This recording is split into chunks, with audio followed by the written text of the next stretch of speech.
Hola, muy buenos días o buenas tardes, depende a qué hora nos estaban viendo. Bienvenido a Subpolítico, soy Álvaro Belolio, estoy junto a Bernadita Rosales. ¿Cómo estás, Benny? Todo bien, gracias. Estamos junto a José Ignacio Musalem. ¿Cómo estamos, José? ¿Todo bien ustedes? Todo bien acá, desde temprano grabando, estando presente, generando contenido acá en Subpolítico. Y hoy día vamos a conversar, analizar sobre los temas de actualidad en Chile, especialmente después de lo que ha pasado con las elecciones, mucha discusión, caso Monsalve, está bien revuelto. Y para esto tenemos a un experto, a sociólogo, Universidad de Chile, máster en sociología en la London School of Economics. Personalmente lo conozco hace bastante años, de los primeros que generó los modelos matemáticos para hacer resultados y simular elecciones. Así que hay un experto en Excel. No sé si le gusta ver el mundial de Excel como lo hago yo, pero tenemos a Eugenio Guzmán, y que hoy en día además está como decano de la Facultad de Gobierno de la Universidad del Desarrollo. ¿Cómo está, Eugenio? Bien, bien, gracias por la invitación y por tan loable presentación que a veces yo creo que huelgan mucho de los elementos. En todo caso, gracias por todo.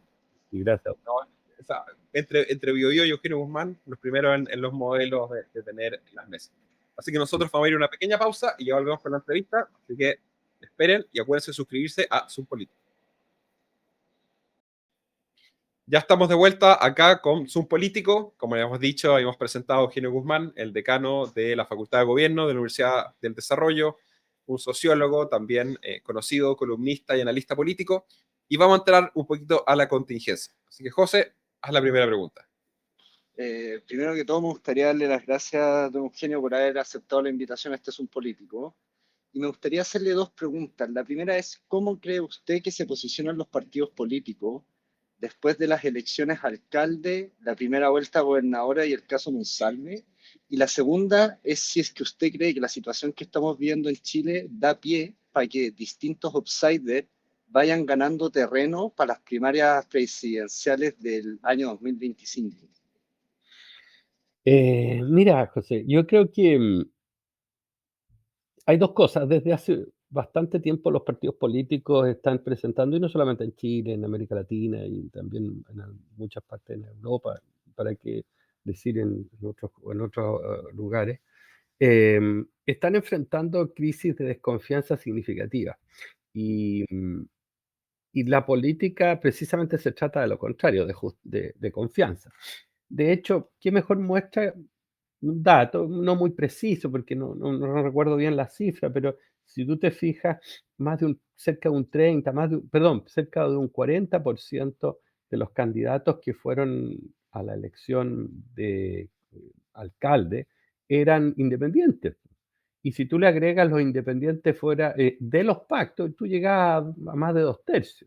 Entonces, y- independientemente qué significa ser independiente, pero supongamos que ser independiente significa no estar adscrito, simplemente no estar inscrito en un partido político. Entonces ya es un síntoma más o menos complicado de la situación que enfrentan los partidos políticos. Em, Dicho eso, yo creo que eso no va a cambiar en esta elección, porque obviamente ya están dadas las cosas respecto a los candidatos que se juegan en este partido. Y por lo mismo, más o menos la tendencia que hay hoy, que uno observó en esta primera vuelta, uno debería observarla en la segunda. ¿Qué significa eso? Por una parte, la pérdida del monopolio del mundo del oficialismo de las gobernaciones. Recordemos que eran de 16 gobernaciones, solo una era de un partido de centro derecha, digámoslo así. Y lo segundo es que o sea, la pregunta es si cuánto influye en esto el caso Monsalve. O sea, yo creo que el caso Monsalve, más que tener un efecto directo en la elección, en el electorado, lo que tiene es un efecto llamémoslo así, en el proceso de interacción interna del oficialismo. Es un golpe muy fuerte, ¿ya? Sí. En ese sentido creo yo que tendría más impacto. Ahora, no sé si con eso contesto la pregunta o me desvío un poco, ¿no? No, y el tema del outsider, tú dices alguien que todavía se Ya. pueda meter, algo distinto. Tú decís para la presidencial Sí, La o primaria. para las primarias.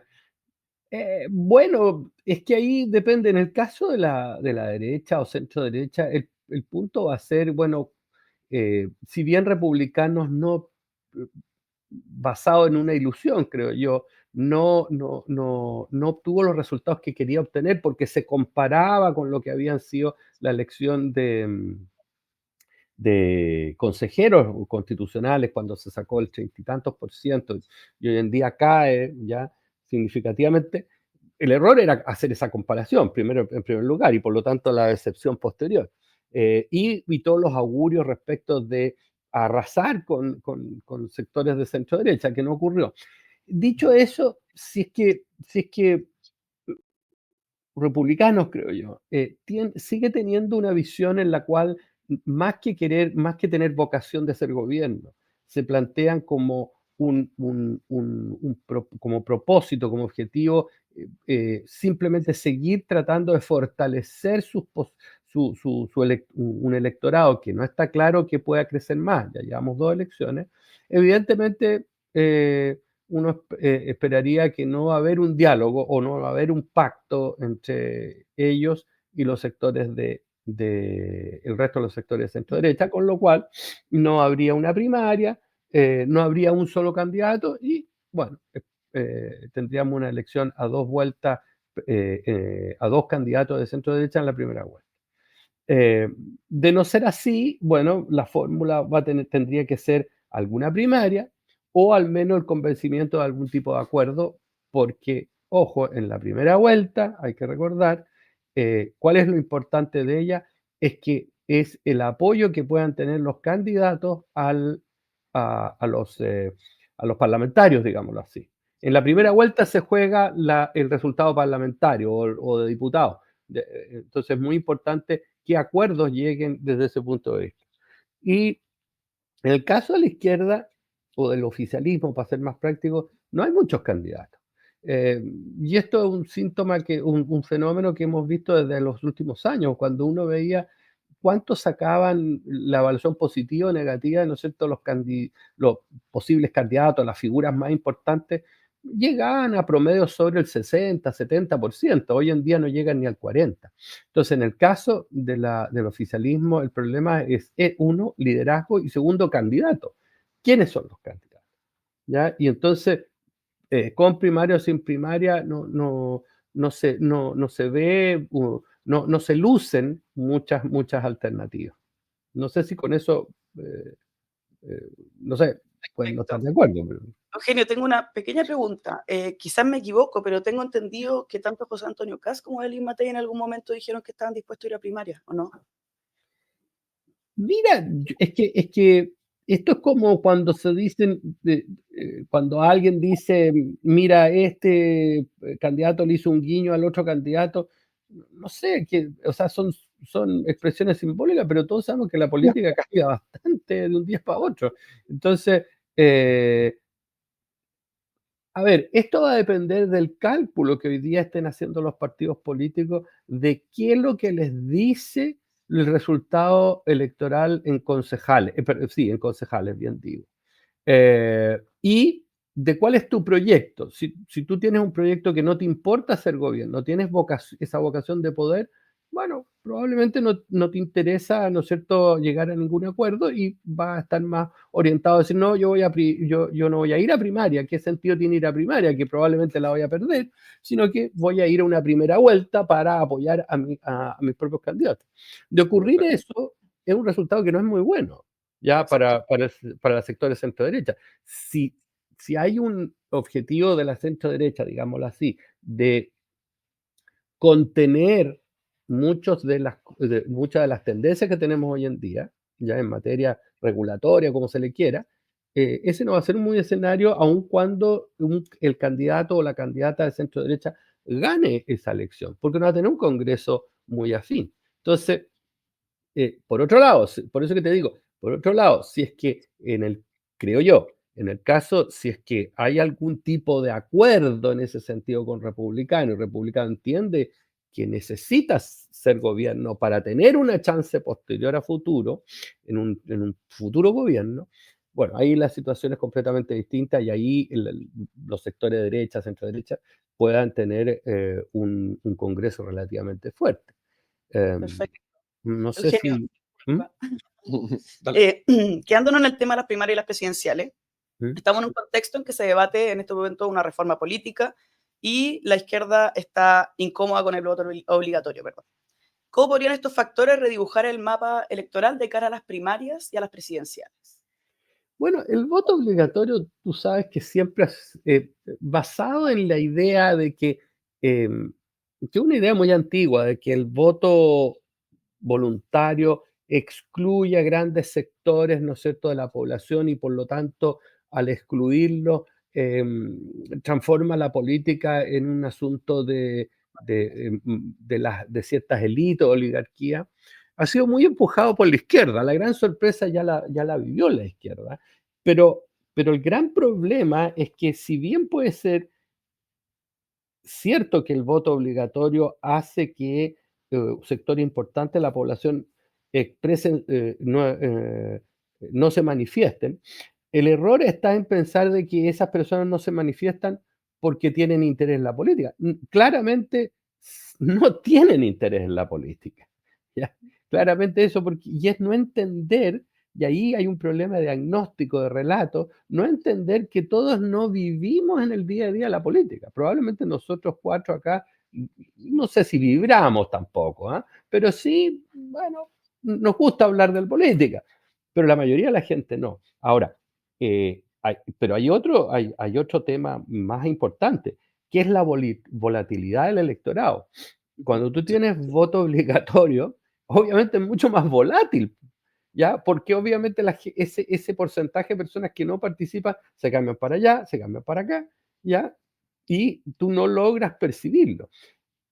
Y en tercer lugar, hay que distinguir lo que es el clima de opinión pública real o opinión pública de lo que transmite o se transmite a través de los medios, ¿ya? Y que son cosas muy distintas. Y en ese sentido, los analistas, ponte tú en el caso de Milei, lo entendieron muy bien. No era lo mismo la opinión pública, ¿ya? De lo que salía en los medios. O sea, Milei aparecía como una persona muy extravagante, esto, lo otro, qué sé yo, y se seguía ese diagnóstico, pero la gente estaba pensando en otra cosa, o sea, no le importaba si este señor era libertario porque no entendían que era libertario, bueno, y terminó saliendo. Entonces, volviendo al tema, perdona que se me haya ido, creo yo que en el caso del voto voluntario, hoy en día estamos enfrentados a un diagnóstico que es la volatilidad.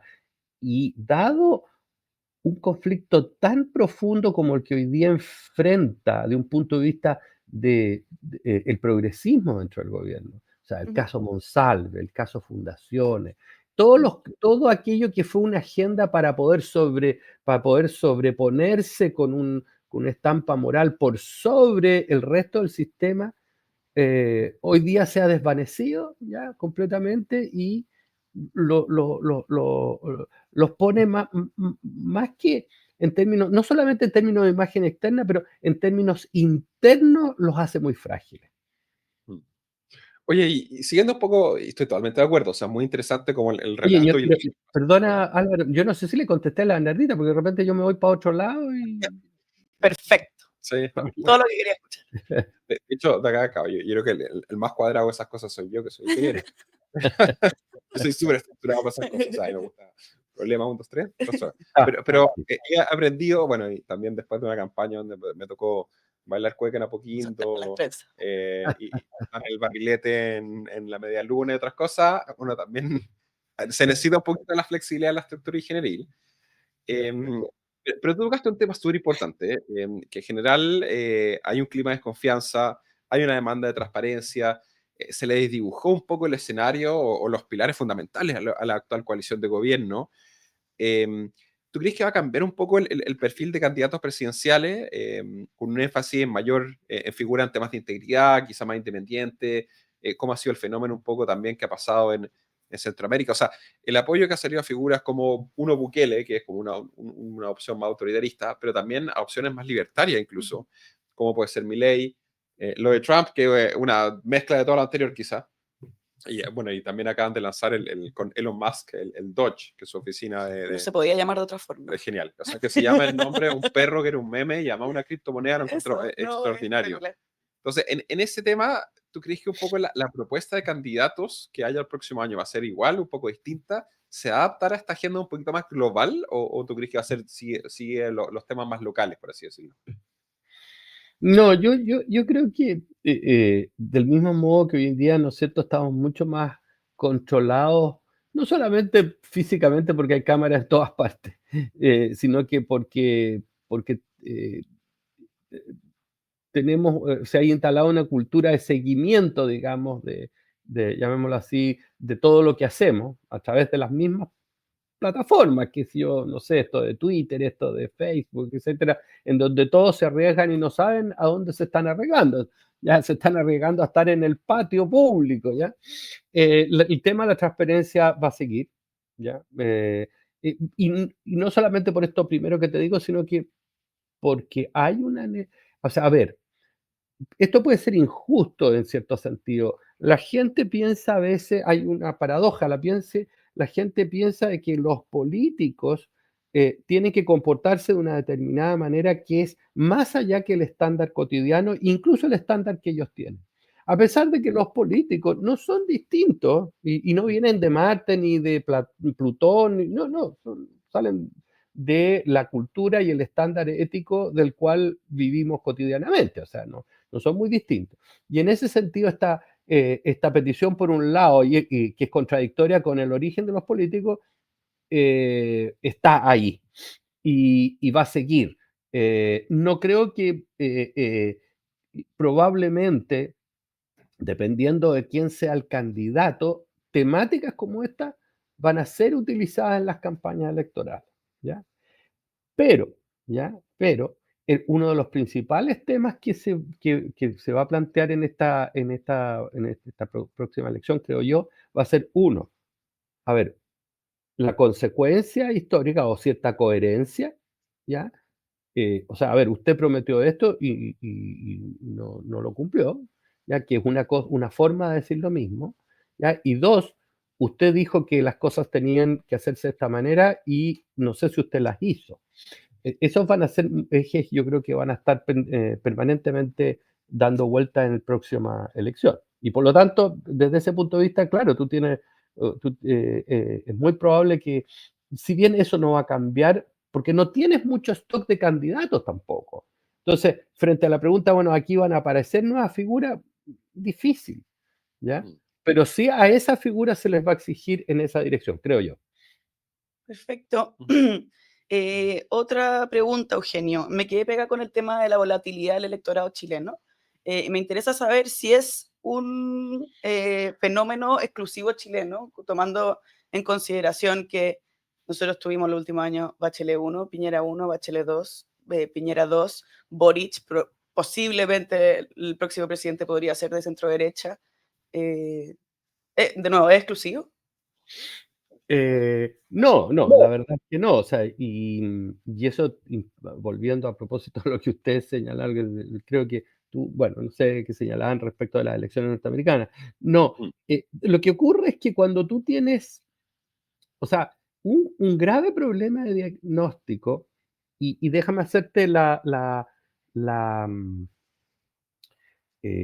o sea, llamémoslo así, el listado que tú acabas de hacer de elecciones, déjame hacértelo en otro eje. Tuvimos plebiscito para cambiar la constitución, cuyo resultado fue 1. Tuvimos plebiscito para elegir unas personas que era inusitado. Tuvimos plebiscito, o sea, perdón, elección. Después tuvimos un plebiscito que rechaza todo lo que antes había votado, no le gustó. Después tenemos otra elección y después tenemos otro plebiscito. Eh, eh, ¿Y qué es lo que está mostrando ahí? Que siempre nos quedamos con la foto pegada en el voto voluntario y se nos olvidó que habían 6 millones de personas o más, casi más de la mitad en algún caso, que no los conocíamos muy bien. O se le hacían diagnósticos, mire, toda la gente quiere cambiar la constitución, pero la quiere cambiar de este modo. Ese fue, por ejemplo, en que los medios y muchos haciéndose eco de una intelectualidad muy cercana a la izquierda, creyó leer en lo que ahí sucedió. Y bueno, no sucedió eso. Entonces, estos movimientos demuestran también la fragilidad de la política, pero también están demostrando que la mayoría de la gente no está tan conectada con las temáticas de la política en un sentido tradicional. Y a veces, como te digo, hay esa equivocación entre pensar de que la opinión, el clima de opinión pública, como se le llama, no es lo mismo que el clima de opinión de medios. Y ahí ¿Podría ser que el electorado fuese entonces muy exigente y cortoplacista? de todas maneras, pero si tú te levantas todas las mañanas y no sé, o sea, tienes que llegar a tu hogar y te das cuenta que todo el problema no está en la micro en la que vas, que puede ser, ¿ya? Sino que en un semáforo que siempre está apagado, tu problema es ese. Y eso hace que te demores 2 horas. Si, no sé, tienes que ir y hacer una cola en un hospital y esa cola o lo que fuera, eh, eh, no hay manera de arreglarla, bueno, eso es lo que te preocupa. Ahora, eso no significa caer en una especie de ecosismo, yo no estoy diciendo eso, sino que qué soluciones tú le das a eso. ¿Ya? Y en ese sentido creo que un déficit que ha tenido el actual gobierno, a pesar que uno hubiera esperado una capacidad resolutiva mayor, dado la impronta que tenía, es capacidad de ajustes, de eficiencia, incluso en la línea de Álvaro, ingenieriles que tú podrías haber desarrollado. Y no se desarrollaron. Mucho Pero sociólogo. para la gente la política es eso, que me arreglen cosas de mi cotidianidad y obviamente cosas de largo plazo, que son pensiones, salud, educación. Oye, solo para ir terminando, ha estado muy interesante la conversación. Si el próximo año pudierais darle un consejo a la próximo gobierno, próximo presidente que va a entrar, entendiendo esta volatilidad, entendiendo que en general hay muy pocos presidentes que tengan alta aprobación u otro, ¿cuál crees que debería ser un tema relevante de enfocarse desde la perspectiva más política, por así decirlo? Más allá de la gestión. Que no genere expectativas. Y eso lo venimos diciendo hace muchos años. O sea, lo peor es generar expectativas. Todos los gobiernos han caído en lo que históricamente fue un problema estructural en este país. Promesas que hoy día las llamamos expectativas, ¿ya? Pero eso ha sido básicamente. O sea, en la medida en que tú caemos en este juego y además en este juego artificioso de decir, nosotros si crecemos tanto del PIB vamos a poder hacer estas cosas. Oiga, pero si eso es ciencia ficción. No, no genera expectativas. Lo que vamos a tratar es de resolver esto y aquello y con el tiempo que tenemos. Yo creo que esa es la mejor consejo. Estoy muy, muy, muy de acuerdo. No le había dado vuelta al tema, pero muy de acuerdo, especialmente. Perdón, me fui a blanco. No, este es el tema. O sea, yo me imagino, no sé, por el desafío que tienen en Santiago Centro, el nuevo alcalde. Santiago Centro es un desastre. Yo, honestamente, no sé si es arreglable. O sea, solo resolver el tema de educación o el tema de seguridad ya te toma los 4 años completos. Tratar de arreglar lo que era hace 5 o 10 años imposible. Y quizás Obvio, también esa fue la razón de la debacle de Boric en su aprobación, que partió con una aprobación espectacular y quizás sus promesas se cayeron rápidamente. O sea, Es que Con el plebiscito perdido, con las elecciones, con el caso Monsalve. o sea, yo me acuerdo las noticias, era como la mayonesa favorita de Boric. ¿Qué comida le daba al perro de Boric? Yo creo que el único que lo criticaron un minuto era yo, o sea, era ridículo. Entonces, Es que ahí hay otro error de diagnóstico, fíjate, que es bien interesante cómo las instituciones generan estos sesgos. Los presidentes creen que la segunda vuelta refleja los votos que tienen. Y la verdad es que no, po. Los votos que tienen fueron la de primera vuelta. Los segundos son votos prestados. Y entonces todos caen en ese tipo de cosas, po. Y en política, por eso que te digo, el manejo de expectativas creo que es clave. ¿Mm? oye, extremadamente interesante, da como para 3 programas más. Ujú. O sea, tenemos el tema de las expectativas, las municipales, la gestión, los proyectos políticos.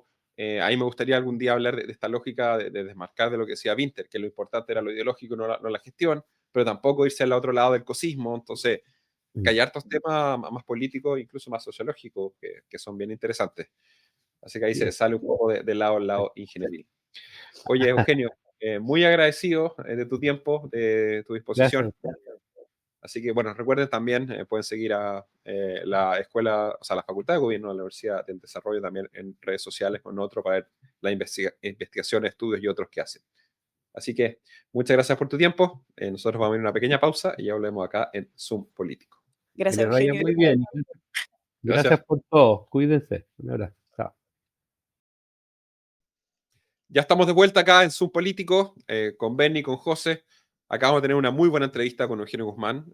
Hemos traído a harta gente de la humanidad de esto. Según yo, faltan más ingenieros en este programa.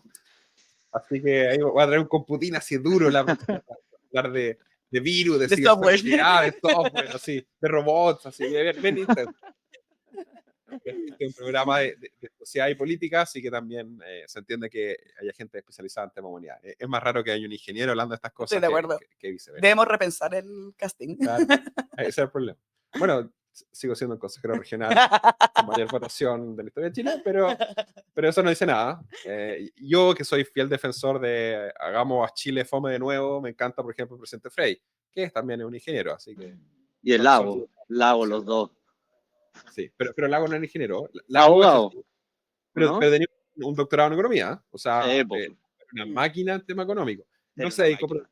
al tema, pero de la perspectiva académica, yo creo que ha sido, junto con Piñera, los presidentes de Chile a contenido académico, teórico, por así decirlo. 100%, yo estoy de acuerdo en eso también. Dicho Oye, eso, José, empecemos. A mí me gustaría hacer una pregunta. Porque hoy se está hablando mucho el tema de los outsiders, cómo van a entrar, qué rol pueden jugar, si es que es un peligro o no. ¿Qué creen ustedes realmente? ¿Creen que puede ser bueno o no? Sí, yo creo que el tema outsider, viendo un poco, o sea, yo considero un outsider alguien que usualmente va independiente o sin un partido tradicional o sin un partido al momento de la aparición. Y que finalmente va escalando posiciones y que una vez que llega al Ejecutivo, al poder, al gobierno, no tiene una base histórica o política para trabajar. Entonces, por ejemplo, el caso de Milei, él sí empezó con un partido, pero hay otros que han aparecido sin partido definido. Por ejemplo, en Perú el caso de PPK. PPK apareció sí. como una excepción. El caso en Perú, los presidentes duran como 6 meses. Pero después de eso, PPK efectivamente fue una logia de un outsider. Y en su minuto también lo hizo un poco Macron en Francia, cuando llegó y apareció, y no existía su coalición. La coalición de Macron prácticamente terminó matando a la centro-derecha en Francia, pero fue una lógica como independiente, y en Chile se generó, hubo varios partidos que trataron de hacerla y no le funcionó. Yo creo que el último gran outsider que se vio en la política chilena fue Franco Parisi, que compitió y después fundó su partido, el Partido de la Gente, que tuvo un ascenso y un descenso bastante rápido. Pero, por ejemplo, no considero a Trump no, porque Trump efectivamente, o sea, primero en su juventud fue demócrata, después pasó a los republicanos, pero lo hizo dentro del mismo institucionalidad republicana. Que los republicanos se hayan puesto de rodillas frente a Trump es otra discusión, pero no lo considero porque al final igual hizo una estrategia y trabajó bajo una institucionalidad bien definida. Y yo así lo veo. Y en Pero Chile, ¿cuáles crees tú, Álvaro, que son los riesgos, por ejemplo, que pueda entrar un outsider hoy por hoy?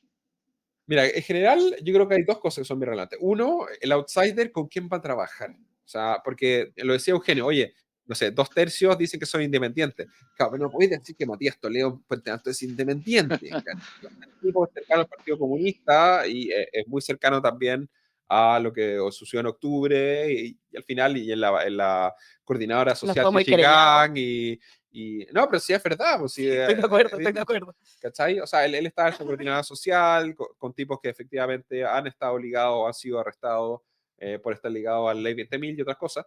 Entonces, él claramente tiene una posición ideológica y un sector, a pesar que se declara independiente. Lo mismo René de la Vega. René de la Vega no es un tipo que nació en la luna. Claramente tiene cierta cercanía con el centro izquierda y está perfecto. Tiene cierto coqueteo con la centro derecha, pero también no es un independiente per se. No sé, lo mismo se podría decir sobre el caso de Las Condes, Marcela Cubillo. Dice, oye, soy independiente, pero militó, no sé, 12 años en la UDI, sí. el apoyo mexicano. Entonces, yo creo que este mito de los independientes, al final los independientes usualmente tienen color. Y la outsider, la gran pregunta es, ¿cuál va a ser la base? Si es que llegan al poder, ¿con quién van a gobernar? Yo creo que eso es fundamental. Y algunos crean sus propios partidos, crean su estructura, como Milei, como Macron, incluso ahora como sucedió con Bukele, que tiene un partido altamente popular con muchos escaños, pero no estaba bien definido en ese minuto. Entonces yo creo que el riesgo es eso. ¿Con quién lo vas a hacer? Y si no lo haces con nadie, al final no vaya a tener gente y no vaya a poder pasar reformas también en el Congreso, porque necesitáis tener cierta alianza. Estoy de acuerdo en casi ¿Y todo. tú, Bernie? Modo RAE. Yo creo que el outsider es alguien que no tiene experiencia política previa. Pueden haber no outsiders sin experiencia política previa también. Yo creo que alguien también puede ser, o sea, en su mayoría son independientes, como dice Álvaro, pero yo creo que lo más importante es que uno es populista, es contra la casta, como diría Milei, y dos, que aparecen reaccionariamente. Ante, por ejemplo, yo creo que Trump es medio, ¿qué estamos hablando? Del outsider. Outsider, porque en el fondo esto fue reaccionario a los gobiernos demócratas de Barack Obama, creo yo. Que Milei fue una reacción al kirchnerismo, y nos quedamos en esos dos ejemplos, pero son los primeros que se vienen a la mente. Bukele fue una reacción a gobiernos profundamente corruptos y despreocupados de la seguridad de la población. Y el riesgo que presentan estas personas es que siento que no le deben nada a nadie. Entonces eso es súper peligroso, y como dice Álvaro también, ¿con quién vaya a trabajar? Yo creo que una persona que ha trabajado en política toda su vida, tanto en lo pragmático y lo ideológico, no se va a poner a trabajar con un outsider. Entonces no tenéis gente preparada, gente aparecida, han tenido otros outsiders, minions, que aparecen y no tiene casi cómo salir bien. Argentina, ¿tú ves, contrario. ¿Tú ves como algo malo que no se le dé nada a nadie? Siendo que hoy día una de las mayores críticas que se le hacen a todos los gobiernos son los favores políticos. Sí, yo creo que no es bueno no deberle nada a nadie. O sea, uno tiene que tener compromiso con cierto electorado y cumplir para con ellos. Pero el compromiso... Tienen como objetivos pragmáticos. Pero el compromiso con el deber algo, yo creo que no congenia mucho el tema del compromiso con el deber algo. Estoy hablando para con el país, para con el electorado, no para con tu grupillo de gente a la que la tenéis que meter en una subsecretaría y pagarle 7 palos siendo actor, ¿cachai? No, un caso que claramente sí outsider, pero ocurrió bajo esta lógica, el caso de Hugo Chávez. O sea, Hugo Chávez nació por la dificultad, la corrupción, el desgaste de los grupos establecidos en Venezuela. Entre ellos, por ejemplo, está Hausman, que está en Harvard y siempre dice que necesita trillones de dólares. Pero Hausman fue Ministerio de Desarrollo Social en el gobierno antes que subiera Hugo Chávez y fue un desastre. Entonces ahí asumió, efectivamente, era un outsider, no tenía un partido político, finalmente armó su estructura basada en un poco el ejército y ahí fue con la coalición de izquierda.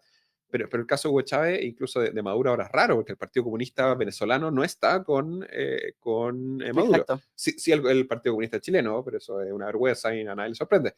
Pero efectivamente yo entiendo que a eso apunta un poco la Bernie, que tiene que ver con alguien que, como Hugo Chávez no le diría nada a nadie, armó su lógica muy autoritaria y ahí fue formando una red. Pero si hubiera tenido un pacto político, ideológico, por así decirlo, tendría ciertas cotapisas o ciertos marcos que hoy en día no tienen. Incluso él ha hecho varias de las promesas que hizo Chávez inicialmente, a los 5 o 10 años las cambió completamente. No sé cómo lo ves tú, José. Yo discrepo un poco, la verdad, con el tema de deber o no deber. Yo creo que más allá de que pueda hacer con la gente o no, uno no le debe a la gente cosas, uno le promete cosas y ve si se pueden cumplir. O sea, para mí personalmente, no, yo creo que a veces no deber cosas es mejor. Eso creo yo al menos. Sí. Yo quiero hablar de las expectativas o sea, como decía Eugenio, vamos de nuevo. Yo quiero hablar de las expectativas que se tienen sobre las promesas políticas, en particular, puede ser más fácil hablarlo en las municipales, las presidenciales. Y quiero partir diciendo que es inherente a un proyecto político hacer promesas, a un proyecto electoral. Por supuesto que no hay cómo no hacerlo, pero yo creo que el ejemplo más maquiavélico prácticamente de esto es Gabriel Boric y la promesa al final cae. Él se encargó desde el 2011 de hacer saber que la educación superior debía ser gratuita, mientras probablemente, no lo tengo tan claro, su papá le pagaba a la universidad. Entonces, cuando Piñera propuso una manera diferente de financiación al proyecto de educación superior, se lo hicieron mierda. Después viene Boric, modo candidato, y se elimina el CAE, chao esta cuestión. la tasa de morosidad en los pagos crece, pero Infinito. sustancialmente. Y luego que es gobierno, como dije la otra vez, ya no son vírgenes. Entonces les toca asumir que las promesas no siempre son fáciles de cumplir. Y nace este proyecto, el FES, que es un símil a lo que era el proyecto de Piñera. Sí. No, yo creo que junta también un poco lo que conversaba José sobre cómo deberse a la gente o no, y tiene que ver con esta lógica del compromiso y la expectativa. Es muy difícil ser candidato sin generar ciertas expectativas, ciertas promesas. Por ejemplo, en la municipal pasada, había un concejal que prometía como la defensoría de los contribuidores, como para el pago de las contribuciones, y bueno, no tiene nada que ver con ser concejal, absolutamente nada. O sea, bacán, ¿lo podía hacer? Sí, lo podía hacer, de todas maneras, pero no es tu rol. El rol del concejal es fiscalización, voto y otro, lo mismo que consejero regional. Como me decían, oye, mejor la educación, bacán, pero yo no me puedo meter en la política educativa, ¿cachai? Porque eso claramente es una política pública que viene del gobierno central, es distinto al consejero regional. Entonces, mis expectativas fueron, o mis promesas fueron mucho más en auditoría, que todavía no asumo, ya lo estoy haciendo, sobre el tema de financiamiento, tema de infraestructura y seguridad. Eso perfectamente se puede hacer, está dentro de las competencias. El de establecer ciertas medidas en la ciudad, que ahí hay varios alcaldes que están en la misma parada. Pero yo creo que esa línea de prometer, basado en la realidad, lo que se puede hacer y que se puede cumplir o no, yo creo que hay gente que juega de mala fe y de buena fe. Yo creo que el Frente Amplio tuvo mucha mala fe en este proceso. O sea, cuando llegaron, por ejemplo, el tema migratorio, ellos decían que se solucionaba todo creando coordinación interministerial y trabajo con la sociedad civil. Bueno, ha sido un desastre, porque tenéis 125.000 ingresos clandestinos, los países no te reciben a los expulsados, mandáis a Monsalve, hoy día formalizado por violación, a negociar con Bolivia y Venezuela, donde no consigue absolutamente nada, y finalmente ahí fue un desastre. Pero ahí yo creo que efectivamente fue una mezcla entre ingenuidad y mala fe. Pero en otras cosas, claro, las expectativas, lo que pasó, no sé, por la Araucanía, cuando llegó Isquia y dijo, no, vamos a ir a Temucuicú, llegó la primera semana y le agarraron a balazos, ¿cachai? Entonces, ahí, claro, hay un cumplimiento, eso claramente, yo ahí veo menos mala fe que lo otro, Ya, pero sí. una ingenuidad Ah, bueno. brutal. Yo- Pero es imposible también hacer generar expectativas de esperanza sin hacer esta promesa. Hay una de las campañas que más me gusta, y justo me ha tocado estar en Estados Unidos en esa época, fue la primera campaña de Obama. La primera campaña de Obama, que partió en Chicago, yo estaba justo en esa época ya, era con la lógica de la esperanza, de hope. Y eso, si bien no era un programa concreto específico, sí generó cierta emotividad que hizo que un gobierno que al menos fue bien evaluado, uno podrá ver si estuvo bien o no, pero fue bien evaluado, y su compromiso principal fue modificar el tema de salud con el Obamacare, o la Affordable Care Act, que tiene cierto sentido, porque el sistema gringo de salud es rarísimo. Pero yo creo muy difícil no generar cierta expectativa, al menos en un mínimo, porque también el voto tiene cierta emocionalidad. Entonces, no sé cómo lo veis tú, José. Está complejo. ¿Me escuchan? Sí, sí, vale. Yo creo que le da en el clavo, Álvaro. Yo creo que no hay ninguna elección que pueda ser viable sin prometer cosas. El problema es cuando tú prometes sabiendo que no puedes cumplir. Y yo creo que en eso hay, como tú dices, hay gente que no ha podido cumplir por motivos externos y otros que de frente lo han hecho mintiendo. Como decía la Berni, el tema del CAE. Eso fue una mentira porque cuando tú sabes de matemática y de economía, sabes el costo que tenía poder hacer eso. Entonces, pero tú sabes también lo que generaba en la gente que tenía el CAE, el hecho de que te digan que te lo van a condonar. Entonces, yo creo que la gran diferencia está en prometer con una base empírica de lo que se puede hacer versus prometer solamente para ganar los votos. O sea, toda la razón. Yo creo que ese es el juego de la expectativa. Y en política es un juego mucho más sórdido porque juega con tu calidad de vida. No, es tremendo. Exacto, yo estoy de acuerdo en eso. Oye, y retomando, estuvo buena la conversación con Eugenio, pero no dijo mucho nombre, fue bien Sí, cauto. fue. Sí, Es pillo, exactamente. se notan, bueno, ya 30, 40 años siendo analista político. Sabe más que nosotros, así que. También manejó muy bien las expectativas, así que está bien. Inteligente Eugenio en todo caso, yo invito Sí. que lo sigan.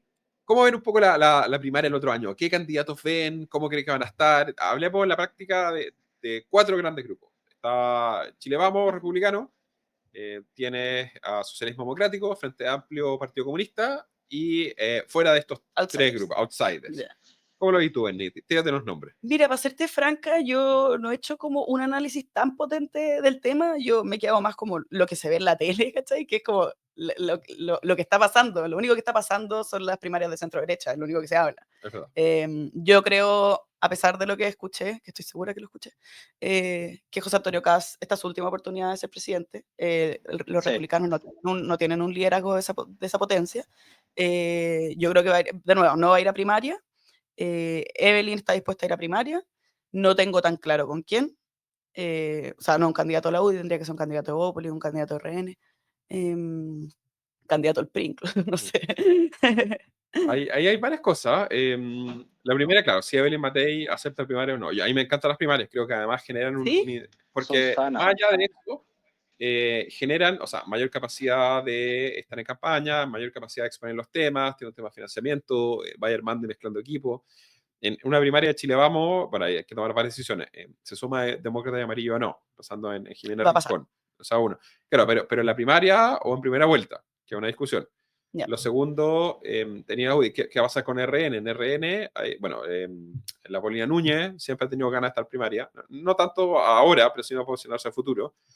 El que les tengo una papita, alguien que se llegó, no entiendo, ahora es militante de RN o alcanzó a militar en RN, es Rodolfo Carter, que fue el alcalde de la Florida. Sí, no, hace muchos años. Pero efectivamente entraría a militar en RN solo por el hecho de poder competir en la primaria. Él renunció ya, también viendo Sí, pues oportunidades. ¿por qué él no fue a la reelección? No fue a la reacción porque no podía, porque tenía 3 ya periodos. lleva 3, Sí, perfecto. pero también renunció No podía. un poquito antes de la fecha porque le permite ser candidato al Senado. Ya en general entiendo que ve con buenos ojos Valparaíso. Codina hubiera sido un buen candidato, pero Codina no puede porque no nació en Chile. Y tampoco sus padres nació en Uruguay. Y sus padres tampoco nacieron en Chile. Entonces la norma no lo... Es como el Schwarzenegger chileno, voy a decir. Guardando las proporciones. Y Evópoli, vamos a ver qué nace, porque al final Evópoli no tiene muchas figuras nacionales.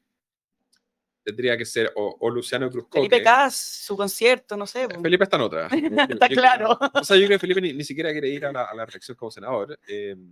Y ahí, claro, tendría que ser o la Gloria Hart, el presidente del partido, pero para también un poco salvar los muebles, yo entiendo que ella estaría dispuesta a competir para el Congreso. Y en ese sentido, los únicos senadores que no tienen elección ahora son Luciano Cruz Coque y Sebastián Keiter. Perfecto. Entonces, ahí yo creo que Luciano podría ser ¿Tú una crees que primaria. la gente va a quemar gente así nomás? ¿Los partidos van a quemar gente que no tiene absolutamente ninguna opción?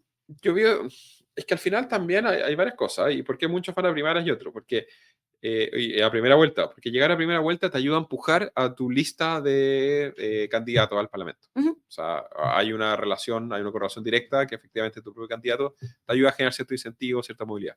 Perfecto. Lo segundo tiene que ver con que es un partido que necesita un apoyo específico y que le va a dar una visibilidad a nivel nacional, independiente del resultado. Y cuando tú eres senador en la mitad del periodo, el costo es muy bajo, que no perdiste escaños, seguís siendo senador, te da la oportunidad de recorrer todo Chile y finalmente vas a tener financiamiento público con la cantidad de votos que se haya asociado. Y eso le ayudó en su minuto a Felipe Kast al Senado, le dio una visibilidad a Ignacio Briones de forma importante. Hay que ver quién tomar la posta. Yo veo un poco así. Y por el otro lado, está difícil. Camila Vallejo no alcanza, o sea, bueno, sí, la presidencial puede ser, pero Camila Vallejo yo creo no se quiere quemar. Hay pocos en la izquierda que están dispuestos a quemarse. No, y va a estar creo con por Natal, así como... A ellos les da lo mismo, o sea, van con la guagua y la muestra y todo, son mucho más escrupulosos en ese tema.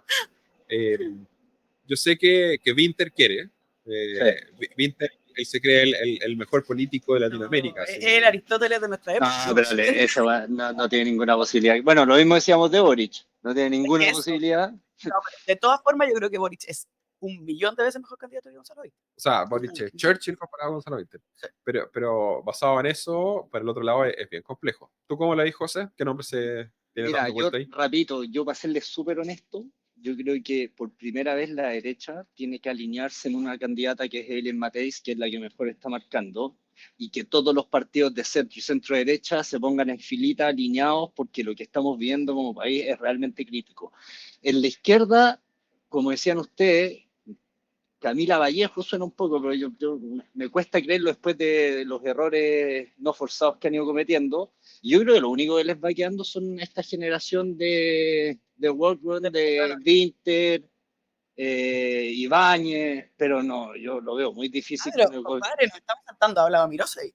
hablado, pero no, yo creo que no tiene ninguna posibilidad, te soy súper honesto. O sea, tiene unas contradicciones en el discurso. Primero, tratar a Francisco En la Rego militancia. de que no está capacitado, y después regular de que no se trata de esto. O sea, no, yo creo que están tan desesperados que están cometiendo demasiados errores forzados, la verdad. Ya, y la duda que tengo permanente, o sea, Tomás Bodanovich no va a renunciar a la municipalidad de Maipú para ser candidato presidencial. No ¿Frente? sé, no te puedo apostar eso. Yo creo que el ansia de poder es más grande. O sea, podría ir a una primaria y en ese sentido no necesita renunciar a la alcaldía. Si gana la primaria, sí. Pero en ese sentido, yo creo que Tomás, de hecho, el martes estuve en una comida con él, con el ex alumno de Chicago. Él tiene claro, o más o menos deslizó, que él creía que era altamente probable que Evelyn Matei fuera la próxima presidenta y están pensando en la siguiente. En 5 años más o en 9 años más. El tema que le va a pasar a Tomás es que eventualmente va a empezar a chocar con Boric. ¿Sabes? Porque va a ser o un segundo gobierno de Boric o el nuevo ascenso de como alcalde. ¿Tú creéis que después de 4 años más, después del gobierno de Matei, Boric va a volver a ir a Yo te he puesto plata que van a empezar a... Todo puede pasar. En ese nivel de amnesia. En los próximos 35 años, siempre va a sonar Boric como candidato. Sí, yo también creo. ¿Por qué lo pillamos tan joven? ¡Qué raya! Lo podríamos pillado de 75. Igual va a tener un sueldo y se va a dedicar a esto para siempre. Exactamente. Así que, bueno, algunos dicen que con los años se va a poner socialdemócrata, ¿cachai? Como un poco lo que pasó a la García en Perú, pero hay que verlo. Sucede. Uno se modera. Y alguien que todavía nadie dice ningún nombre. ¿Cuáles son los outsiders? José, ahí te encanta este tema. ¿Qué outsiders veis tú? Es que como outsider hoy día, yo no veo mucho outsider hoy día. Porque yo te podría decir Johannes, pero bajo lo que nosotros concebimos como outsider, no outsider, venía del Partido Republicano, ahora está armando su partido, pero como outsider desde ese lado es al que veo sonar más fuerte, y un Rodolfo Carter tampoco lo considero outsider, por más de que no milite en ningún partido. No, yo en RN te diste. En RN. Pero no que se salió. No, se salió de la UDI, pero hace varios años. Pero hoy en día, o sea, él prácticamente se considera RN. O sea, es muy cercano a ese lado. Su heredero en la MUNI es UDI, ¿no? Independiente UDI, que también está coqueteando con RN. Ya, perfecto. O sea, yo veo a ambos militando en RN ante la posibilidad. Está muy debilitada la relación con la UDI. Son bien cercanos. ¿Pero militando o con...? Bueno, entremos en detalle. Como estos que se alían.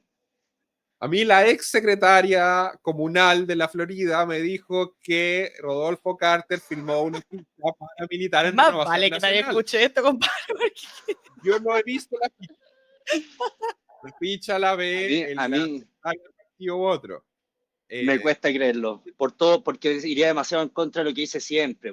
No, me costaría mucho creer que se haya metido a otro partido cuando repudió a los partidos violentamente. Es que es súper conveniente militar. Y al final le puede ayudar a... RN es el partido más grande de la derecha. No, yo estoy completamente de acuerdo contigo, pero era él el que decía que no, que me salí de la UDI porque iba en contra de los partidos. Estaban la UDI. Sí, y ojo, se salió de la UDI hace 8 años, ¿cachai? Yeah. Sí, pero o sea, llegó 8 años de independiente. Sí, pero también todos salen de Sí, porque es súper conveniente y se sale cuando empieza el boom. Sí, es verdad, yo estoy de acuerdo en eso. Por eso me cuesta hablar de un independiente de linaje puro. Yo de un tendría que ser apellido Coloma y heredar 40 generaciones de política nomás. ¿Tú pensáis un Guido Lorenzini? Es que no tiene posibilidad. Es que ese es mi punto.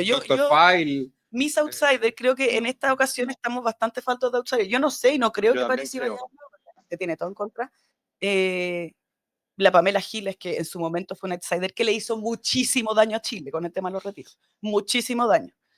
Rosita Murtúa era una parecida. Outsider, perdón. Pero yo creo que ahora no estamos viendo outsider para la elección presidencial. Yo poco veo mucho. No anterior, no como antes. Está más difícil, ¿estás de acuerdo? Así que bien. Pero me encanta, está más profesionalizado. Sí. Oye, bueno, yo creo que esto da para un capítulo a sí mismo. Así que Sí. y por tema de tiempo y otro, ya vamos a ir cerrando. Así que bueno, agradeciendo a todos los que nos siguieron, estuvo interesante, estuvo bien, más debatido, había más diferencia en este programa que los programas anteriores, yo creo que está bien. Con el José tenemos que conversar Sí, después. algunos se mojaron más el potito que otros, tengo que decirlo. Eh, algunos que necesitaban mucha precisión, cosas de estilo, pero si les interesa este programa, esta discusión, recuerden seguirnos acá en YouTube, recuerden apretar el botón suscribir, recuerden compartir, comentar. Este ya es nuestro quinto capítulo, así que hemos avanzado bastante rápido. Vamos a seguir con harta presencia en Zoom Político, así que con eso nos vamos despidiendo. Chao, Benny. Chao, José. Chao, chao, Chao, buen fin de abrazo año. grande, cariño, igualmente. Nos vemos. Que nos vieron, que tengan un buen fin de semana y nos vemos en un par de semanas más acá en Zoom Político. Chao. Abrazo grande, cuídense, chao, chao.